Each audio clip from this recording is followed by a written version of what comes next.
Welcome to Broad Strokes, Fortune's new show that digs into the news that matters to women every week. I'm Kristen Bellstrom. And I'm Valentina Zaria, and here are top stories. So, as everyone around the globe knows, the Olympics kicked off this week, and the female athletes are killing it. In the US, they're actually supposed to bring home more medals than the men.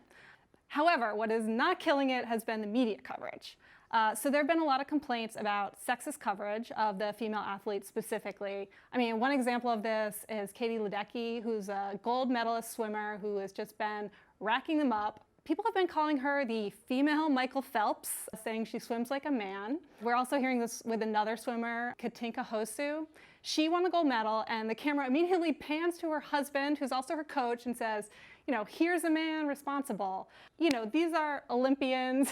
They deserve to be talked about as athletes. Yeah, I mean, it's so incredibly frustrating, but it feels like it's just repetition kind of like of years gone by. It happens every 2 years. So it kind of just feels like more of the same, frankly, to me. I mean, I see your point, but I also think there is some positive here. I mean, Twitter jumped all over these commentators when they said this. So I think at least the fact that we're acknowledging the problems and in some cases the media commentators actually apologize for their behavior, I think that's a major step forward. Yeah. So the other big story that we should definitely talk about this week is the whole Roger Ailes, Fox News sexual harassment story. So this has been unfolding now for weeks. Mm-hmm. And basically it started with Gretchen Carlson, who came forward to say she was sexually harassed by Ailes and that he retaliated and essentially fired her. A number of other women followed, and this kind of all snowballed, and Ailes was forced to step down, albeit with a massive $40 million severance package, reportedly. And as they're digging into these women's stories, it seems like people at Fox knew about these complaints. They knew what was probably happening, and clearly no one did anything about it.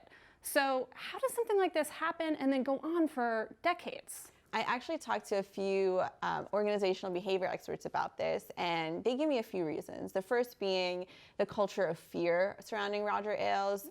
He's been described as a tyrant, as ruling, Fox News with an iron fist, as being able to make or break, a media commentator's career. And so I think a lot of women were frankly too afraid to say anything. And Shelley Ross, who is this, veteran TV producer, actually wrote an op-ed this week in the Daily Beast and kind of confirmed that this was happening for 30 years, that, everyone knew about it, kind of it was, par for the course. And so I think a lot of people are now wondering, is this an Anita Hill moment? Is this a watershed moment for how we think about sexual harassment?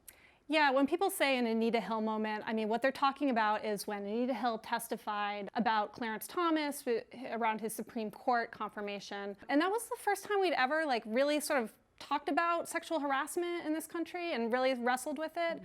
And a bunch of women actually ended up coming forward, and you saw a huge spike in the number of sexual harassment cases that were filed. So I think the idea here is, these high-profile, powerful women have come forward. Maybe that will also make just your average working woman feel like she can speak out if she's also been sexually harassed. Yeah, I mean, I would like to think so, but at the same time, part of me is thinking, okay, Ailes is 76 years old. His career is kind of on the decline anyway. He's walking away with $40 million.